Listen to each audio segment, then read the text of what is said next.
decía el tamaño de la lesión.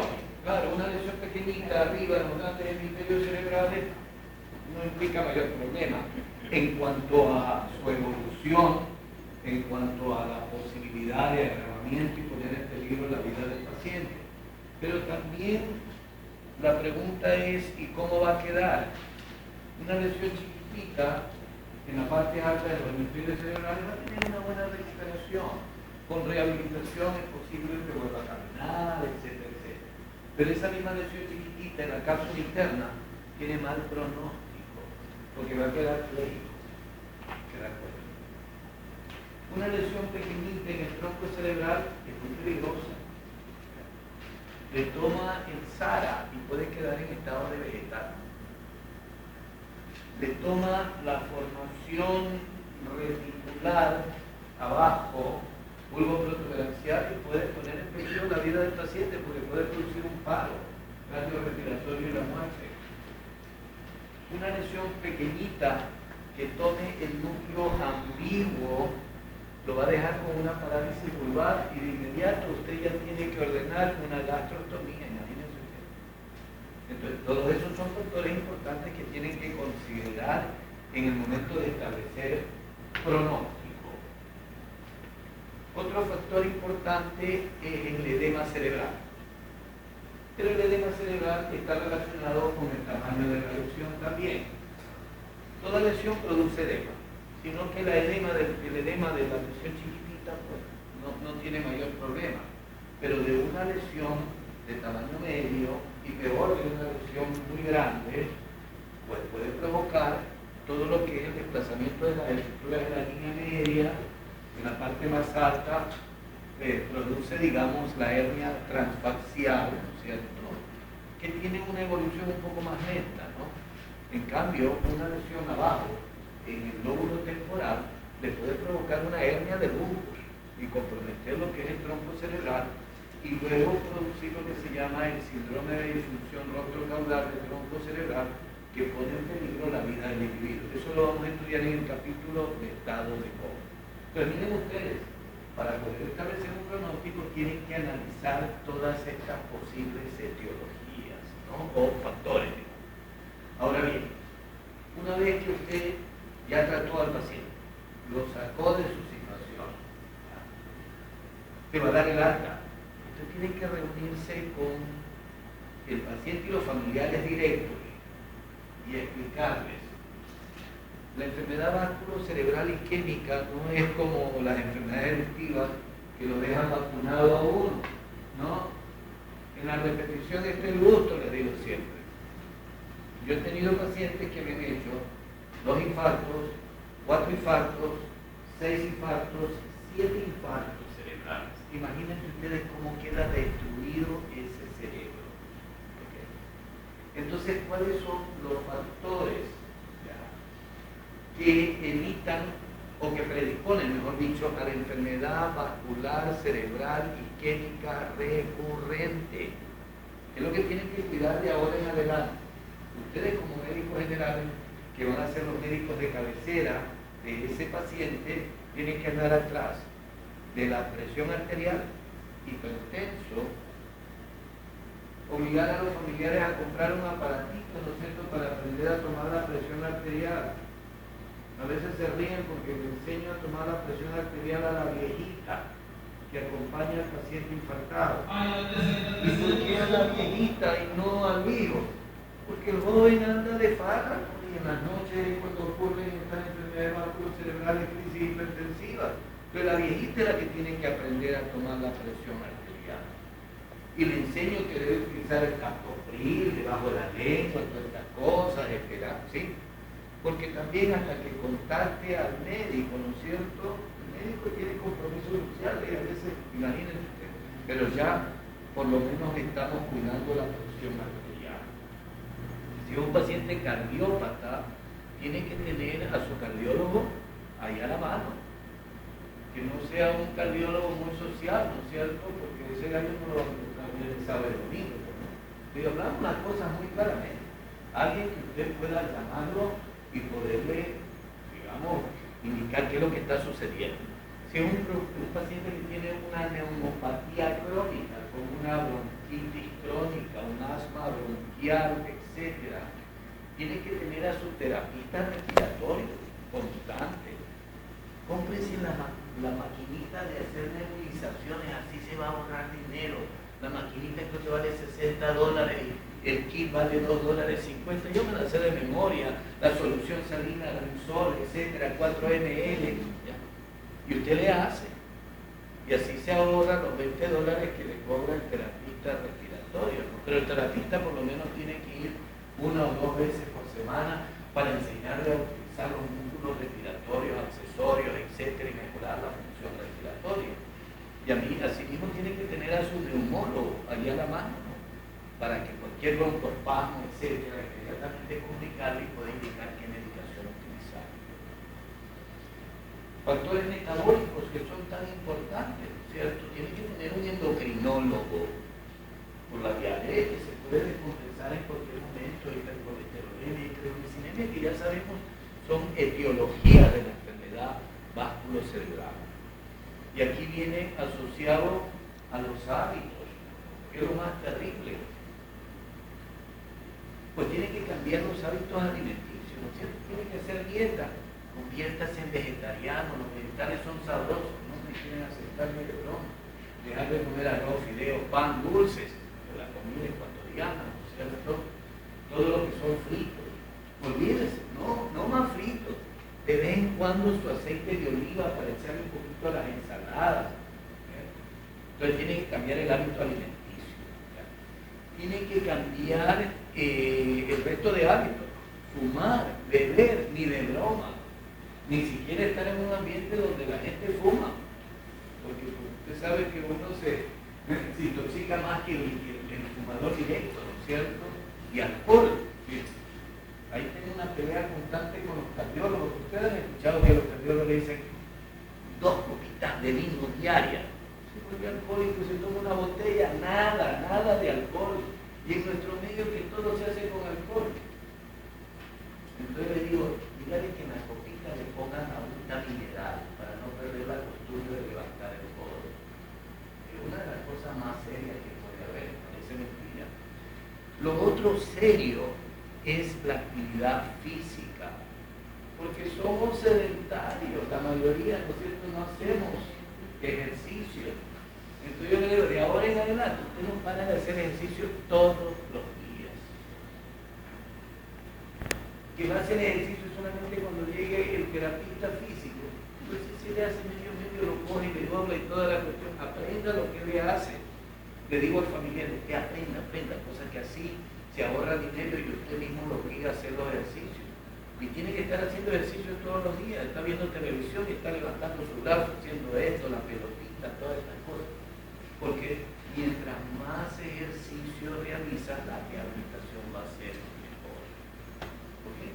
Pero fíjense, esto que parece una tontería, son los factores de riesgo de la enfermedad vascular cerebral isquémica. Si no cuidamos esto, lo más probable es que el paciente vuelva a repetir un infarto cerebral.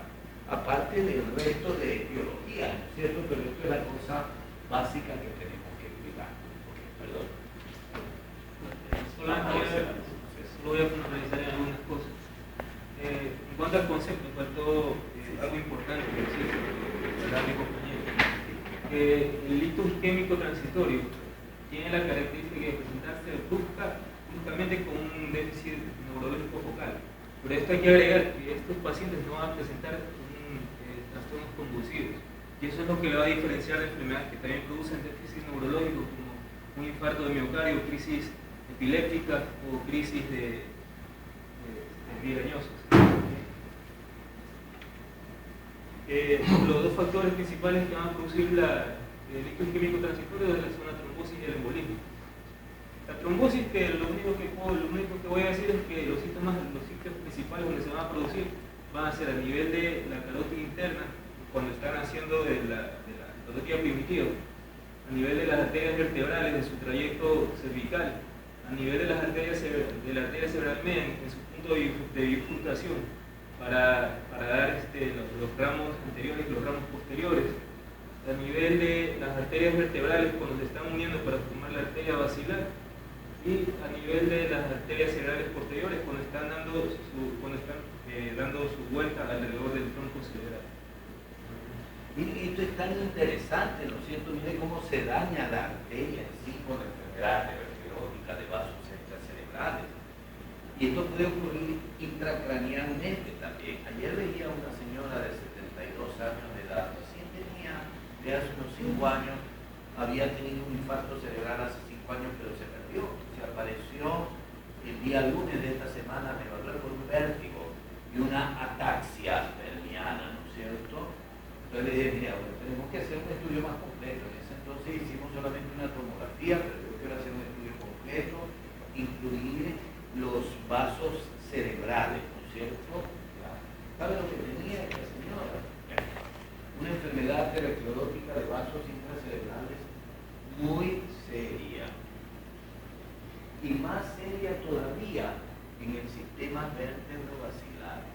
Imagínense que el calibre de la arteria basilar era la mitad del calibre de las carótidas.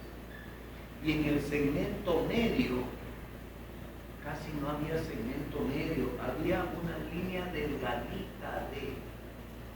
Imagínense, eso fue lo que tenían los familiares.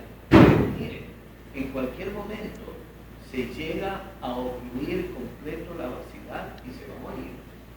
Es importante que ustedes tengan en mente, porque aparentemente lo que tiene es un mareíto y un poquito de ataxia, nada más.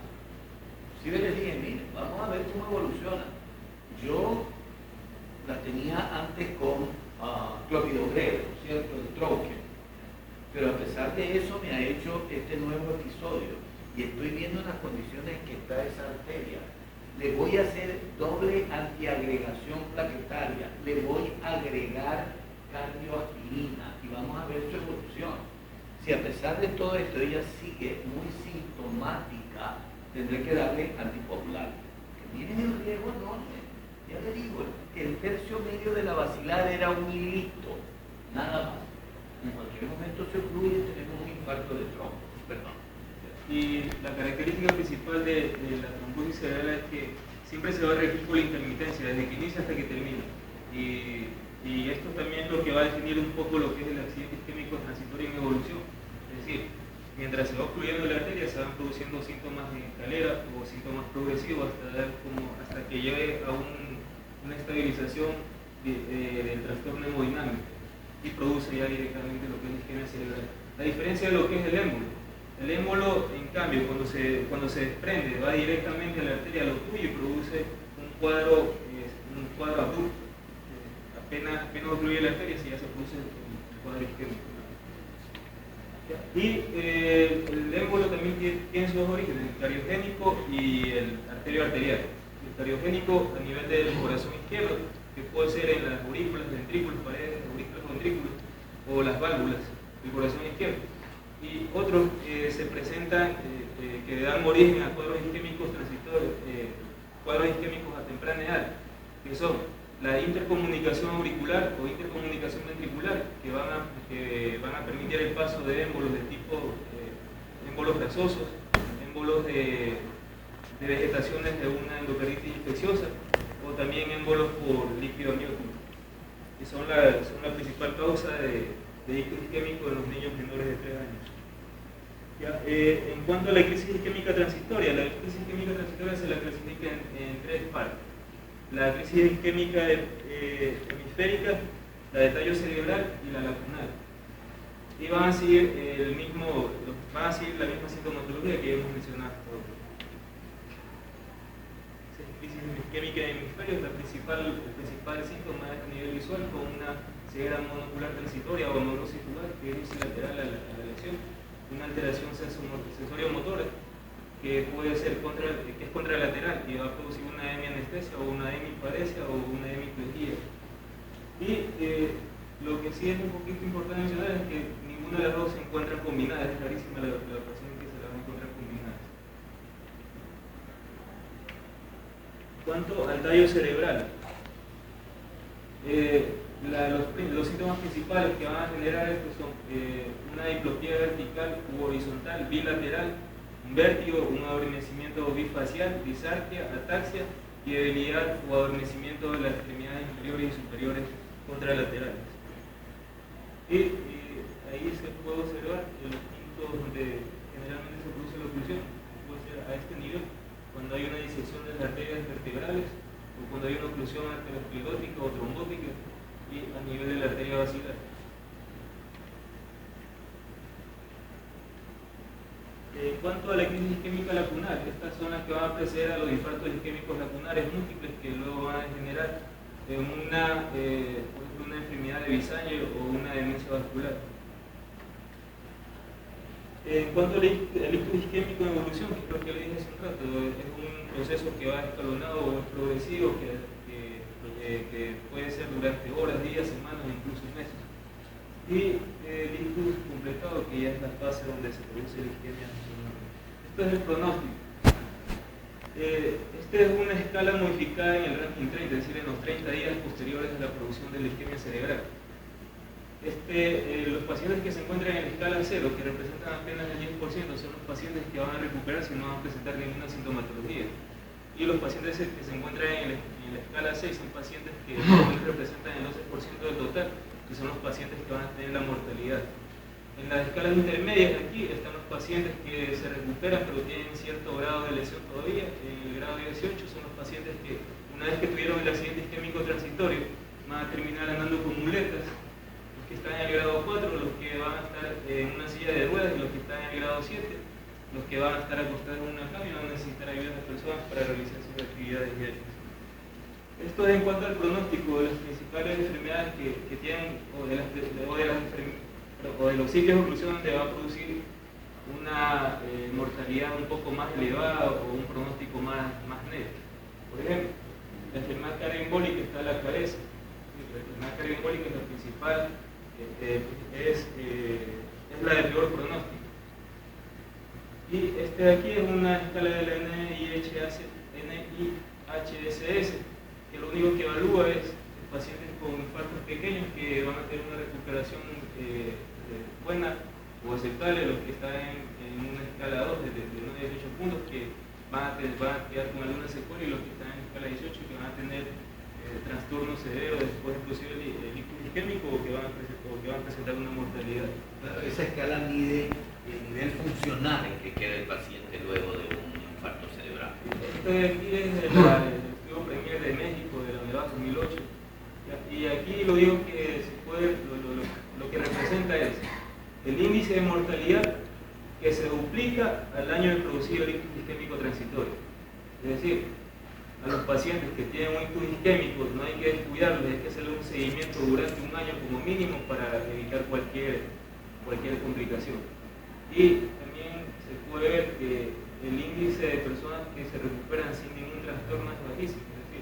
A los 30 días el 4%, a los 90 días el 7%, a los 6 meses el 9% y a los 12 meses apenas el 11%. Y aquí se ve reflejado el alto índice de personas que quedan con una alteración grave o que presentan una mortalidad. Yo diría que el control de estos pacientes debe hacerse toda la vida. Porque usted los descuida y vuelven a lo mismo, no es que son hábitos que están metidos ya en el inconsciente de ellos. Y este de aquí es solamente una investigación que se sabe, que es más o menos la cantidad de neuronas que se mueren por cada segundo, minuto, hora y a las 10 horas. Un segundo se dice que más o menos mueren 32.000 neuronas y a las 10 horas 1.2 billones de neuronas. Esto es importante porque quiere decir que mientras más rápido se lo atiende al paciente, menos neuronas van a morir, menos va a ser el área de isquemia y más probabilidades de una buena recuperación va a tener el paciente. Se dice que la tecnificación lleva a la perfección, y una vez que ya pudieron llegar los exámenes que son un poco más avanzados, como una TEP, una fotomografía por emisión de positrones, recién en ese momento se puede establecer que cuando hay un infarto cerebral hay un área de penumbra, hay un área de isquemia, de necrosis de tejido, pero alrededor de esa área de necrosis de tejido podemos ver un área de penumbra, y esta área es la que nosotros tenemos que tratar de recuperar cuando hay un accidente isquémico transitorio para disminuir un poco los efectos secundarios. Y aquí esta es una resonancia magnética que se puede ver lo mismo. Aquí se observa el área de necrosis y rodeando el área de necrosis se puede ver más o menos el área de penumbra. esquematizado con círculos para que identifique más el dato. Es muy importante el estudio inclusive consecutivo de resonancia magnética nuclear en estos pacientes crónicos. Justamente ayer me llevaron una resonancia magnética nuclear de una paciente mía que yo la vengo viendo desde hace unos 8 años. Pero, como les digo, no la veo frecuentemente. Se la ve una vez cada año, a veces cada 2 años, etc. Ella tuvo una enfermedad vasculocerebral isquémica severa que comprometió el lóbulo temporal del lado izquierdo y dejó una hemiparesia derecha importante. Pero ella camina, espástica, pero camina. Y me venía contando de que ella tenía unos desmayos, tanto es así que había sufrido por 3 ocasiones traumas, encéfalo craneano, que al baño, que a levantarse, que esto que el otro. Ya pues, al comienzo se pensaba, como ella tiene una hipercolesterolemia, estaba asociado con niveles de colesterol elevados, o pues la veía el cardiólogo y como ella era hipertensa y por ahí tenía su pequeña arritmia, se le atribuía a esto, hasta que finalmente me la llevaron en esta semana y le decía, bueno, qué raro, ¿no es cierto? Son 2 posibilidades, porque la paciente, consecuencia de la lesión que tiene el lóbulo temporal, etc., le esté haciendo crisis epilépticas de tipo atónicas generalizadas. Ya vamos a estudiar el capítulo de epilepsia, en la cual no hay convulsión, sino que hay una pérdida de tono muscular y cae, ¿no es cierto? Que es como un estado nicotínico. O me está repitiendo los problemas isquémicos cerebrales. Me llevaron a la resonancia, que espantoso. Tenía como 10 infartos cerebrales. Lacunares. El electroencefalograma era completamente normal. Pero yo le decía a Dios, no es un problema clínico, es un problema vascular puro. Ella me está haciendo, digamos, crisis isquémicas a repetición, ¿no es cierto?, provocando infartos lacunares, que son estos infartos que yo les decía. Un día el viejito está que no puede hablar bien, se recupera en 2 o 3 días, pero queda algo de secuela. Después de 6 meses tuvo una mano torpe o tuvo un problema de desequilibrio, igual se recupera, quedó con un poquito de desequilibrio. Eso es un infarto cerebral. Miren ustedes. Entonces siempre es conveniente hacer los estudios pertinentes para poder demostrar estas lesiones y tomar cartas en el asunto. Ayer también tenía que voy a hacer una doble antiagregación plaquetaria, ¿ya? Pero inclusive si ella me sigue presentando esta crisis, voy a tener que ponerla en anticoagulantes. Yo les conté que en el último congreso del año pasado en la Academia Americana de Neurología en Filadelfia se habló que en el futuro es posible que se utilice anticoagulantes para la prevención secundaria, es decir, aquellos pacientes que ya tuvieron un infarto, para evitar que se le vuelva a presentar otro infarto, se podría utilizar, ¿verdad? Que siempre eso se ha utilizado para cuando hay arritmias cardíacas, sobre todo la fibrilación auricular, usted tiene que utilizar anticoagulantes, ¿no es cierto?, valvulopatías, etcétera, obligatorio. Pero nunca se habló que para estas enfermedades vasculares cerebrales recurrentes deben utilizarse anticoagulantes. Entonces comenzaron los estudios recién. Y yo debo decirles que yo puedo aportar en eso porque desde que regresé he tenido unos 8 casos de pacientes que me hacen estas crisis repetidas a pesar de tenerlos inclusive con doble antiagregación, y he tomado la decisión de quitarle los antiagregantes y tenerlos con anticoagulantes de estos orales, que son más fáciles de manejar, como el Xarelto. Y pues ya tengo 1 año de observación y no me han vuelto a repetir la crisis. Esto como un dato adicional. Digamos. En cuanto al tratamiento, el tratamiento se clasifica en 4 partes. Un tratamiento de fase aguda, medidas de restablecimiento de la circulación, fisioterapia y rehabilitación y prevención de la enfermedad cerebrovascular posterior y progreso del evento cerebrovascular. Pero para un poco entrar a lo que es el diagnóstico, esta escala de aquí es la escala de ABCD12, que es importante para poder diferenciar entre el paciente que necesita un tratamiento inmediato, porque puede producir una isquemia establecida en cuestión de horas o días, de un paciente que tiene menos riesgo de producir una isquemia transitoria. Y estas son las primeras, la edad de mayores de 60 años, que puede recibir un punto. La tensión arterial sistólica 140 y diastólica de 90, que también recibe un punto. En la clínica, si presenta hemiparesia, afasia u otros síntomas, presenta 2, 1 y 0 puntos. Y la duración del síntoma, si dura más de 60 minutos, y es de 59 minutos y menor a 10 minutos, que recibe 2, 1 y 0 puntos. Y si es diabético, un punto. Entonces, los pacientes que los pacientes con riesgo bajo son los que van a obtener una puntuación de 0 a 3 puntos, es decir, los pacientes que podemos tratar la isquemia del momento y mandarlos a la casa para pedir una interconsulta con el neurólogo. Los otros son los de riesgo moderado de 4 a 5 puntos y los de riesgo alto que son de 6 a 7 puntos. Estos dos pacientes ya tienen que ser internados y entrar en una observación constante de dentro del hospital. Y en Ecuador no sé si cuentan con las unidades de isquemia, de tratamiento isquémico. O sea, nosotros teníamos la unidad de ictus. Yo organicé la unidad de ictus en el Hospital Guayaquil hace 14 años. Durante 12 años, pues ya tengo 2 años que salí de allí, peleaba constantemente con los icuyos del Ministerio de Salud Pública, porque cada vez cuando venían yo decía, ¿cómo es posible que tengan 2 unidades, digamos, de cuidados especiales? Entonces yo les explicaba que esto no es una unidad de cuidados especiales. El concepto de la unidad de ictus es tener una cama disponible para el próximo paciente que tenga una enfermedad vascular cerebral.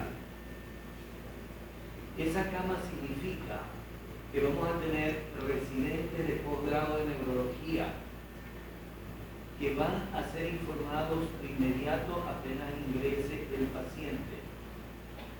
Ese residente de posgrado lo que hace es pasarlo a piso, porque teníamos esa cama en piso. Y en cuestión de 24 48 horas teníamos establecido el diagnóstico. Estabilizábamos al paciente y en 72 horas decidíamos qué hacer con el paciente. Si se agravaba mucho, lo mandábamos a cuidados intensivos, porque podía tener problemas bronconeumónicos, problemas de descompensación metabólica de su diabetes, ¿cierto? Problemas cardiovasculares, etcétera, a piso que se encarguen los cardiólogos al respecto. ¿Ya? Podría ser que el paciente se estabilizó, pero quedó ya con un déficit neurológico mediano o mayor. Pasa al piso de neurología para seguir su evolución y obligatoriamente tenerlo hospitalizado por lo menos 8 a 10 días, que es el tiempo estandarizado en el mundo entero que un isquémico debe estar hospitalizado, ¿cierto? A no ser que esté complicado, ¿verdad? Y la tercera opción, que el paciente se mejore, no tenga secuelas o secuelas mínimas, ya estudiado, lo mandamos a la casa. Ese es el criterio que se tiene actualmente. Lo que pasa es que la Revolución Ciudadana consideró que estábamos desperdiciando una cama y la cerró.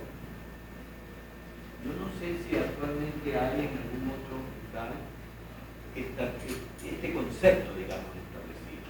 Es que este concepto implicaba no solamente los residentes de neurología, implicaba el neurólogo de planta, implicaba el cardiólogo, el neumólogo, el endocrinólogo, o sea, había un montón de gente comprometida. Iba a ser llamado de inmediato apenas teníamos el paciente y con los exámenes básicos se observaba que había una descompensación desde el punto de vista metabólico, cardiológico, etc. Se hacían los exámenes de inmediato, o sea, en rayos X estaba establecido que este paciente tenía que ingresar de inmediato, no someterse a la lista de espera, que usted tiene un infarto ahora y le dan una cita para después de 45 días. Y llega ese día y resulta que no hay película, o llega ese día el tubo se quemó y no hay atención. Porque eso es lo que ocurre, realmente debemos enfrentar a la situación en los hospitales, ¿se dan cuenta? Entonces tenían prioridad número 1. Ese era el concepto. Laboratorio igual, no es que no, se hacía laboratorio básico de inmediato. La idea era, digamos, no solamente tener este grupo de trabajo dentro del hospital, sino también incorporar los sistemas de llamada de emergencia que ya existen ahora. ¿Ya? Entrenar a los paramédicos para que ellos puedan evaluar las cosas básicas, ¿no es cierto? Y instalar, y ellos tengan la capacidad mediante llamadas al neurólogo, etcétera, o al residente, instalar medicación ya. Y todo el mundo en la parte de emergencia está listo para recibir al paciente, meterlo de inmediato a resonancia magnética nuclear para poder diagnosticar el infarto cerebral en un periodo de tiempo menor de 3 horas. Y de esa manera poder utilizar la medicación trombolítica, ¿no es cierto? Que tiene un efecto maravilloso en 3 horas, hasta 3 horas y media. Unos dicen hasta 4 o 5, pero lo probado, 3 horas, 3 horas y media, y por vía endovenosa, por vía, arterial, hasta 5 horas se dice. No pasarse del tiempo, porque si usted se pasa del tiempo va a provocar una hemorragia cerebral y el paciente se lo va a morir. ¿Se dan cuenta? Esa es la idea. Pero aquí estamos haciendo resonancia magnética, todo esto es algo que trabaja en el Ministerio de Salud Pública. Doctor, disculpe, lo que pasa es que en media hora tenemos clases. Perdón. Si quiere, el lunes yo termino en 10 Sí, listo, está bien. Y seguimos